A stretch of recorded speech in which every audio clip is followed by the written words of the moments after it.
Hollywood silver screen presenting fall. इस कहानी की शुरुआत में हमें बैकी नाम की एक लड़की को दिखाया जाता है जो माउंटेन क्लाइंबर है। उसकी अभी अभी डैन से शादी हुई है। डैन भी एक माउंटेन क्लाइंबर है। इन दोनों को ही पहाड़ों पर चढ़ने का शौक है और इस वक्त भी ये पहाड़ों के ऊपर चढ़ रहे होते हैं। बैकी के साथ उसकी दोस्त भी होती है और अब डैन जब ऊपर चढ़ रहा होता है तभी उसे एक घोंसला दिखता है और जब वो उसके अंदर हाथ डालता है तो उसके अंदर का पक्षी उड़ जाता है, जिस वजह से डैन का बैलेंस बिगड़ जाता है और वो ऊपर से नीचे गिर जाता है। पर वो रस्सी से बंधा हुआ है, इसीलिए अब वो हवा में लटक गया है। अब ना वो ऊपर आ सकता है और ना ही नीचे। ये दोनों के दोनों डैन को बचाने की कोशिश करते हैं, लेकिन ये उसकी मदद नहीं कर पाते और तभी उसकी रस्सी का क्लिप निकल जाता है। डैन की ऊपर से गिरने से मृत्यु हो जाती है। इस हादसे के 51 हफ्तों के बाद हमें बैकी को दिखाया जाता है जो अब पूरी तरह से शराब में डूब चुकी है, क्योंकि वो अपने पति डैन से, जिससे वो बहुत प्यार करती थी, उसे अब भी याद करती है। उसने अब तक उसकी अस्थियों को विसर्जित नहीं किया।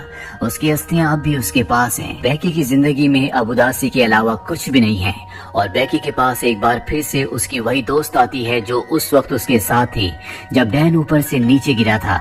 उसकी दोस्त का नाम हंटर होता है। हंटर बेकी को देखकर बहुत खुश होती है।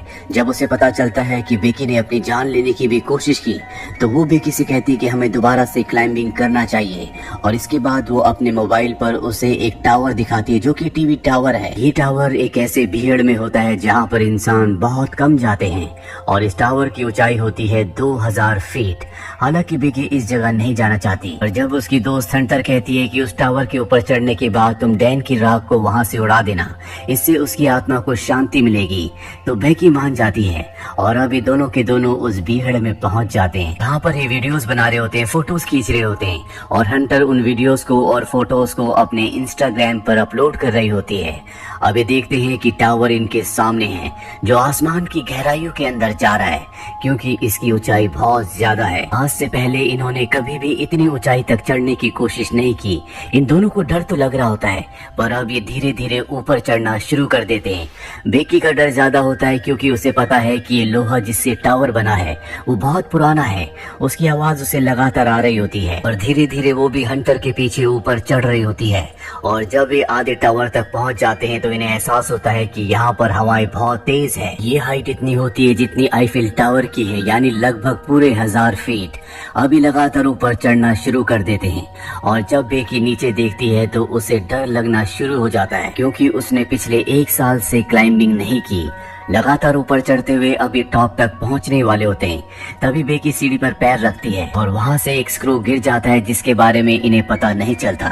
अभी दोनों के दोनों 2000 फीट यानी कि टावर के ऊपर तक पहुंच चुके हैं, जहां से इन्हें दुनिया बहुत अलग दिख रही होती है। इतनी हाइट पर चढ़ने के बाद, एक टारगेट को अचीव करने के बाद अब बेकी को भी अच्छा लग रहा होता है।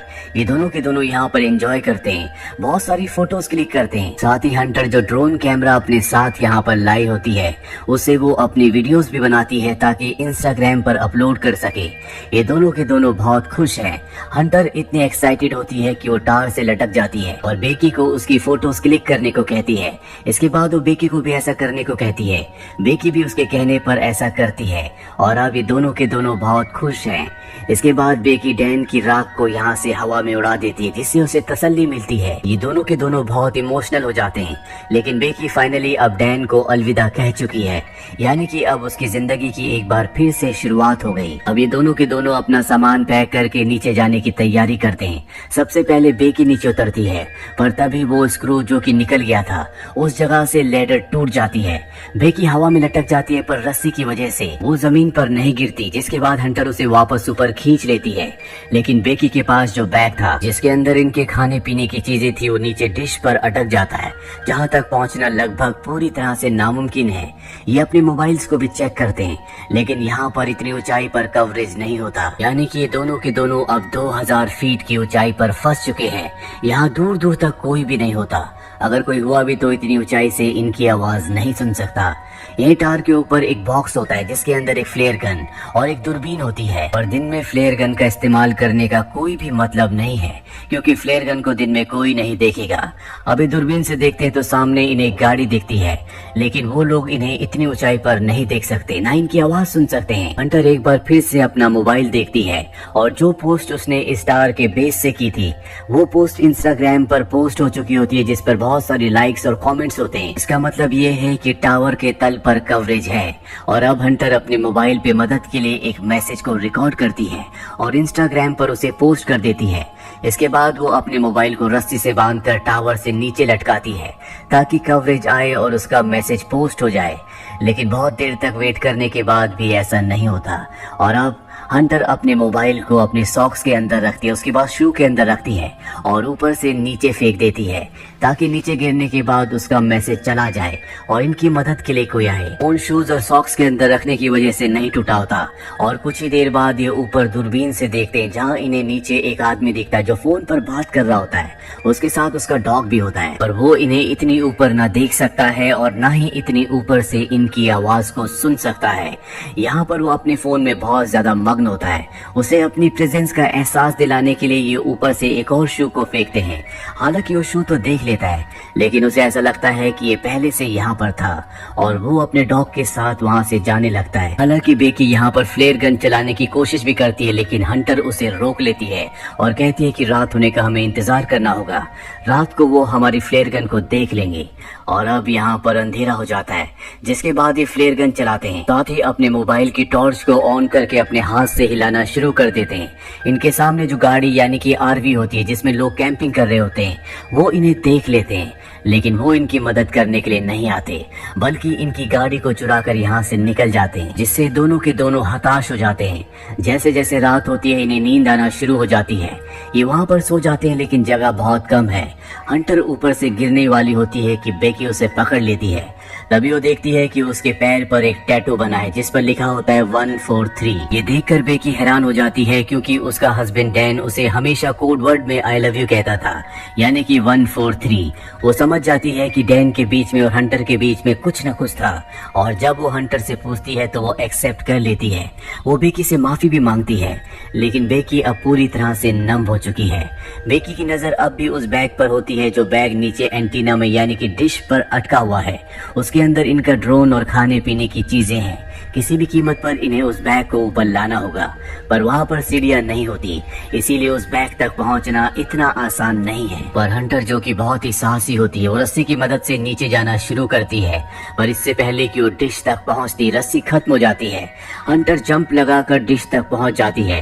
अब उसके पास बैग है, लेकिन रस्सी उससे दूर होती है। वो सेल्फी स्टिक की मदद से बैग को रस्सी में अटकाती है और इसके बाद खुद भी जंप मारकर रस्सी को पकड़ लेती है। पर रस्सी से ऊपर चढ़ना इतना आसान नहीं है, क्योंकि इसमें बहुत ताकत लगती है और उसके हाथ जख्मी हो रहे होते हैं, जिस वजह से रस्सी उससे छूट जाती है और नीचे गिर जाती है। बेकी जब नीचे देखती है तो वो अब भी रस्सी से अटकी हुई होती है और वो उसे रस्सी के साथ ऊपर खींच लेती है, जिस वजह से उसकी जान बच जाती है। अब इनके पास इनका ड्रोन है जिसे ये मदद मंगवाने के लिए यूज करना चाहते हैं। ये एक पेपर पर लिखते हैं कि हमें मदद की जरूरत है, हम टावर के ऊपर अटक चुके हैं, और उस पेपर को ये ड्रोन के साथ फिक्स कर देते हैं और अब ये ड्रोन को उड़ाते हैं। पर तभी इन्हें पता चलता है कि इनके ड्रोन की बैटरी बहुत ज्यादा डाउन है, वो सामने दूर दिख रहे घर तक नहीं पहुंच सकता, इसीलिए इन्हें ड्रोन को वापस बुलाना पड़ता है। और अब एक बार फिर से रात हो जाती है। रात को जब बेकी सोती है तो ऊपर देखती है कि टावर के टॉप पर एक लाइट जल रही है, यानी कि वहाँ पर करंट है। वो बड़ी मुश्किल से ऊपर चढ़ती है और ड्रोन के चार्जर से उसे चार्ज करना शुरू करती है। जब तक ड्रोन चार्ज नहीं होता उसे वहीं पर लटका रहना पड़ता है। ड्रोन जब पूरी तरह से चार्ज हो जाता है तो बेकी नीचे उतर जाती है, जिसके बाद ये ड्रोन पर उसी चिट को लगाते हैं जिस पर इन्होंने लिखा होता है कि इन्हें मदद की जरूरत है, और इसे उस घर की तरफ भेजते हैं जो सामने दिख रहा होता है। पर इससे पहले कि वो घर तक पहुंचता वो एक गाड़ी से टकरा जाता है, जिससे इनकी आखिरी उम्मीद भी टूट जाती है और अब इन्हें कोई उम्मीद नहीं है कि कोई इनकी मदद के लिए यहाँ पर आएगा। बेकी की हालत बहुत ज्यादा खराब हो चुकी है। वो हंटर से कहती है कि तुम मुझे अपना शू दो।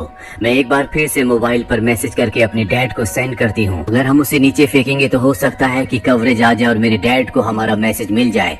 वो हमारी मदद के लिए यहाँ पर आ सकते हैं। लेकिन हंटर उसे मना कर देती है और तभी उसे एहसास होता है कि उसके साथ हंटर है ही नहीं, वो अकेली है। दरअसल जब हंटर नीचे बैग लेने के लिए गई थी तो सच में ऊपर आते हुए उससे रस्सी छूट गई थी, जिससे उसकी मृत्यु हो गई थी और अब भी उसकी बॉडी डिश के ऊपर होती है। दरअसल बेकी सिर्फ यहाँ पर हेल्यूसिनेट कर रही होती है, पर अब उसे सच्चाई का पता चल चुका है कि वो स्टार के ऊपर अकेली है और उसकी जीने की उम्मीदें पूरी तरह से खत्म हो चुकी है। वो मरने से पहले अपने पिता के लिए आखिरी मैसेज रिकॉर्ड करती है, लेकिन वो यहाँ से डिलीवर नहीं हो सकता क्योंकि यहाँ पर कवरेज नहीं है। वो वहीं पर सो जाती है और सुबह जब उसकी नींद खुलती है तो वो देखती है कि वहाँ पर एक वल्चर उसके घाव को खा रहा है। वो उसे पकड़कर मार देती है। इसका मतलब ये है कि अब उसके पास भोजन भी है, जिसे खाने के बाद उसके अंदर ताकत आती है और वो तय करती है कि अब वो नीचे डिश तक रस्सी के सहारे जाएगी। यहाँ पर उसकी दोस्त हंटर की बॉडी है। बड़ी मुश्किल से वो रस्सी से नीचे उतरती है और हंटर की बॉडी तक यानी कि डिश तक पहुंच जाती है, जिसके बाद वो हंटर के शू के अंदर अपने मोबाइल को रखती है और उसे हंटर की बॉडी के साथ फिक्स कर देती है। वो हंटर को सॉरी कहती है और इसके बाद वो हंटर की बॉडी को शू के साथ नीचे फेंक देती है ताकि सेल फोन डिस्ट्रॉय ना हो। दरअसल पिछली बार जब इन्होंने शू के साथ सेल फोन को नीचे फेंका था तो वो डिस्ट्रॉय हो गया था, जिस वजह से इनका मैसेज कभी डिलीवर हुआ ही नहीं। और अब जबकि उसने बॉडी के साथ शू के अंदर मोबाइल को डालकर नीचे फेंका है तो वो पूरी तरह से सुरक्षित रहेगा। दरअसल टार के ऊपर कवरेज ना आने का ये भी कारण होता है कि यहाँ पर इसके अपने इतने सिग्नल होते हैं कि वो दूसरे सभी प्रकार के सिग्नल्स को ब्लॉक कर रहा होता है। एक बार फिर से रात हो जाती है और बेकी के फादर यहाँ पर आ जाते हैं। वो देखते हैं कि टार के आसपास भीड़ है और वहाँ पर बेकी की डेड बॉडी है जिसे पुलिस ले जा रही है। ये देखकर वो पूरी तरह से टूट जाते हैं क्योंकि वो अपनी बेटी से बहुत प्यार करते हैं। पर तभी वो देखते हैं कि पीछे बेकी खड़ी है जो पूरी तरह से ठीक है। उसके साथ डॉक्टर्स भी होते हैं। वो बेकी को अपने गले से लगा लेते हैं और इस तरह से बेकी की जान बच जाती है। तो ये थी पूरी कहानी फिल्म फॉल की। ये फिल्म ईयर 2022 में रिलीज हुई थी। IMDb पर इसकी रेटिंग है 6.4। उम्मीद करते हैं कि ये कहानी आपको पसंद आई होगी।